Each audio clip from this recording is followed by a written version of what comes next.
నమస్తే, welcome to citizens pulse. నేను మీ రాజేష్.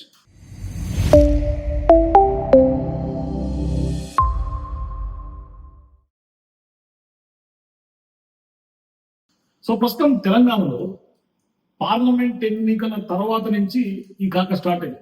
అంటే 10 మంది పార్టీలు ఎవరైతే ఫిరాయించారో బీఆర్ఎస్ పార్టీలో గెలిచి కాంగ్రెస్ పార్టీ కండువాలు కప్పుకున్నటువంటి ఎమ్మెల్యేలకు సంబంధించినటువంటి వ్యవహారం సీరియస్ గా దుమారం లేదు.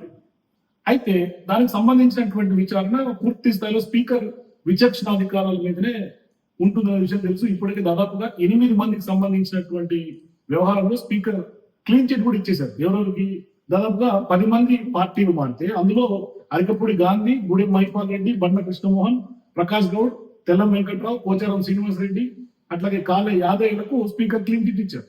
అయితే తాజాగా ఇప్పుడు స్పీకర్ దానం నాగేందర్ కు కొంత నోటీసులు జారీ చేసినట్టు తెలుస్తుంది. అయితే కడియం శ్రీహరికి సంబంధించి అట్లాగే దానం నాగేందర్కి సంబంధించి ఈ ఇద్దరి వ్యవహారము ఇంకా స్పీకర్ పూర్తి స్థాయిలో విచారణ జరపకపోవడమే ఇక్కడ ప్రధానంగా ప్రశ్నను లేవనెత్తింది. పెద్ద ఎత్తున గత కొంతకాలంగా రాజకీయ వర్గాలను కూడా కొంత షేక్ చేస్తున్నటువంటి సందర్భం. అయితే ఇప్పటికే ఈ వ్యవహారంలో బీఆర్ఎస్ పార్టీ అత్యంత సీరియస్ గా తీసుకుంది.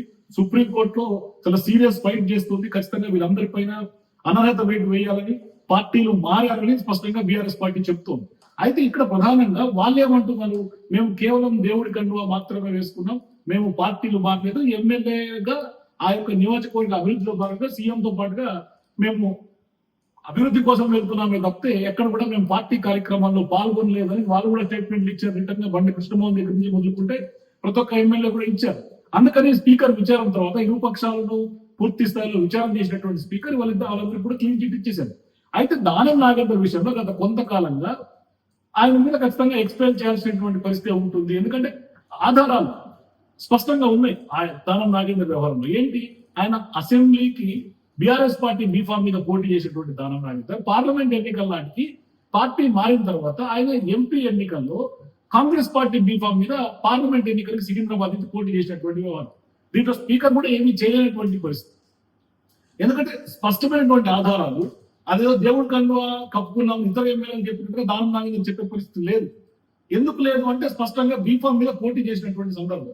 అందుకనే గత కొంతకాలంగా దానం నాగేందర్ ఈ విచారణను అట్లాగే స్పీకర్ కూడా కొంత నానుస్తూ వస్తుంది ఈ వ్యవహారం అంతా కూడా. దానం నాగేందర్ పరిస్థితి అంటే కడియం శ్రీహరి పరిస్థితి కూడా అంతే ఇంచుమించుగా. అయితే కడియం శ్రీహరి పోటీ చేయకపోయినప్పటికీ పార్టీ సమావేశంలో పార్టిసిపేట్ చేయడం, బహిరంగ సభల్లో పాల్గొనడం ఇట్లా కొన్ని పకడ్బందీ ఆధారాలు ఉన్నాయి కడియం శ్రీహరి వ్యవహారంలో. కానీ ఇప్పుడు దానం నాగేందర్ వ్యవహారంలో ఖచ్చితంగా ఆయన బీఆర్ఎస్ ఎమ్మెల్యే గారి కొనసాగుతూనే 2024 ఎన్నికల్లో సార్వత్రిక ఎన్నికల్లో పోటీ చేయడం అనేది ఇక్కడ పెద్ద ఎత్తున ఒక ఇరుక్కున్న దానం నాగేందర్ ఈ వ్యవహారంలో చెప్పుకోవచ్చు. అందుకని ఇప్పుడు దానం నాగేందర్ విషయంలో స్పీకర్ కూడా ఏమీ చేయలేనటువంటి తరుణంలో ఇప్పుడు దానం నాగేందర్ కు స్పీకర్ నోటీసులు జారీ చేశారు. పాడి కౌశిక్ రెడ్డి ఎవరైతే బీఆర్ఎస్ పార్టీ ఎమ్మెల్యే ఉన్నారో ఆయనకు కూడా నోటీసులు జారీ చేశారు. ఇప్పుడు దానం నాగేందర్ సంబంధించినటువంటి విచారణ ఎదుర్కోబోతారు. 30 తారీఖు వాళ్ళు ఇరు పక్షాలు డిఫరెంట్ టైం లైన్స్ లో వచ్చి స్పీకర్ ముందు వాళ్ళ వాదన వినిపించాల్సినటువంటి అవసరం వచ్చేసింది.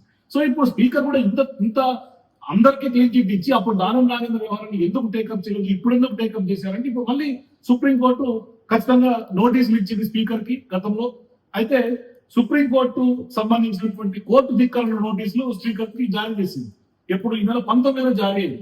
అందుకనే కోర్టు ధిక్కరణ నోటీసులు ఇచ్చారు కాబట్టి ఈ పిటిషన్ల పైన కనుక ఖచ్చితంగా చర్యలు తీసుకోకపోతే కఠిన చర్యలు తీసుకుంటామంటే కూడా సుప్రీంకోర్టు స్పీకర్ ని వార్నింగ్ ఇచ్చి, అందుకని ఇప్పుడు స్పష్టంగా స్పీకర్ ఏమీ చేయలేనటువంటి పరిస్థితిలో స్పీకర్ కోర్టులో బాల్ లేదు, సుప్రీంకోర్టులో బాల్ ఉంది. అందుకని ఇప్పుడు స్పీకర్ కూడా ఏమీ చేయలేనటువంటి పరిస్థితిలో చేతులు లేపేయడం, దానం నాగేందర్ని ఖచ్చితంగా విచారణ పిలిచారు. ఇప్పుడు విచారణ పిలిస్తే ఖచ్చితంగా బీఆర్ఎస్ పార్టీ ఎవిడెన్స్ కూడా ప్రొడ్యూస్ చేస్తుంది. ఇక్కడ బీఫామ్ తో పోటీ చేసింది, అక్కడ కాంగ్రెస్ పార్టీలో బీఫామ్ తో పోటీ చేసింది. ఈ యొక్క ఆధారాలను కూడా స్పీకర్ ముందు ఉంచుతారు. ఖచ్చితంగా స్పీకర్ ని ఆ యొక్క లిటరల్ గా ఉన్నటువంటి ఆధారం స్పీకర్ కూడా ఏమీ చేయలేనటువంటి పరిస్థితి, దేవుడి కన్నా అని చెప్పుకునే పరిస్థితి కాదు దానం నాగేందర్ వ్యవహారం.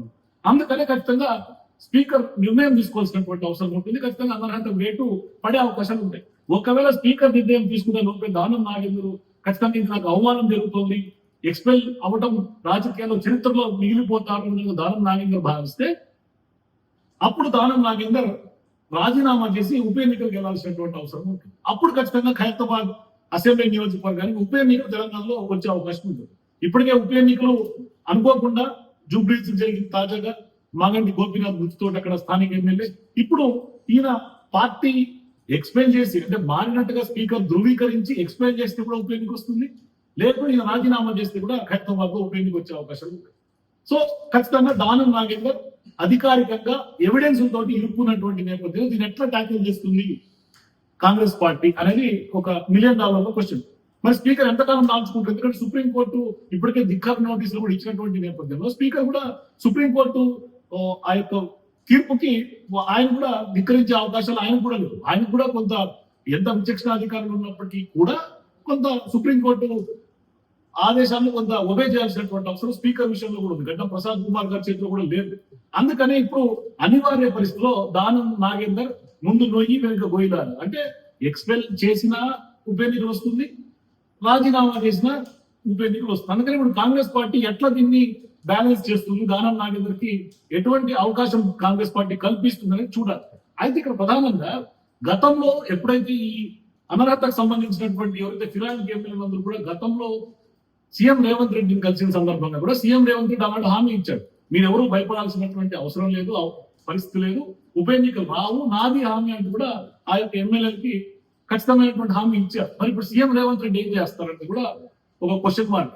ఎందుకంటే గతంలో ఇదే రేవంత్ రెడ్డి ఫిర్యాదుల మీద కాంగ్రెస్ పార్టీలో ఉన్నప్పుడు ప్రతిపక్షంలో ఉన్నప్పుడు పెద్ద ఎత్తున ఉద్యమించాడు. ఆనాడు కేసీఆర్ చేసినటువంటి ఒక కార్యక్రమానికి రేవంత్ రెడ్డి చాలా సీరియస్ గా తీసుకుని హైకోర్టులో బట్టి విక్రమార్క సిఎల్పి నేతగా, రేవంత్ రెడ్డి ప్రతిపక్ష పార్టీ అప్పట్లో ప్రతిపక్ష నేతగా సిఎల్పి లీడర్ గా బట్టి పార్టీకి సంబంధించినటువంటి అధ్యక్షులు రేవంత్ రెడ్డి వాళ్ళు హైకోర్టులో ఫైట్ చేశారు. కేసీఆర్ చేయడం కాదు అని ఆ రోజు పెద్ద ఎత్తున ఉద్యమించారు. మరి ఆనాడు ఉద్యమించినటువంటి రేవంత్ రెడ్డి ఇవాళ ఎమ్మెల్యేలు అవసరం లేకున్నప్పటికీ కూడా పార్టీ కండువాలు మార్చుకున్నటువంటి సందర్భం మనకి తెలంగాణలో జరిగింది. అధికారంలో కాదని 65 మంది ఎమ్మెల్యేలు సబ్స్టిట్యూట్ గా ఉన్నప్పటికీ కూడా ఇతర పార్టీల నుంచి 10 మంది ఎమ్మెల్యేలు దాదాపుగా కండువాలు మార్చినటువంటి సందర్భం. అయితే ఇక్కడ కండువాలు మార్చినా కూడా ప్రజల ముందు ప్రజా కోర్టులో అయితే మాత్రం ఖచ్చితంగా అందరికీ తెలుసు పార్టీలు మారినటువంటి వ్యవహారం. కోర్టులో కల్లెపల్లి కబుర్లు చెప్పు, లేదు అంటే స్పీకర్ ను మభ్యపెట్టు, స్పీకర్ విచారణలో క్లీన్ చిట్ పొందినప్పటికీ వాళ్ళందరూ పార్టీలు మారినటువంటి వ్యవహారం అయితే స్పష్టంగా ప్రజా కోర్టులో అయితే మాత్రం ప్రజల ముందు దోషంగా నిలబడాల్సిందే ఎమ్మెల్యేలందరూ కూడా.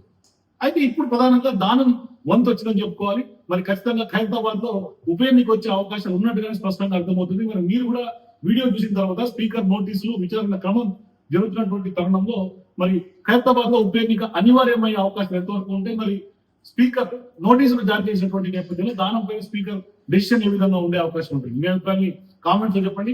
For more videos please watch citizens pulse.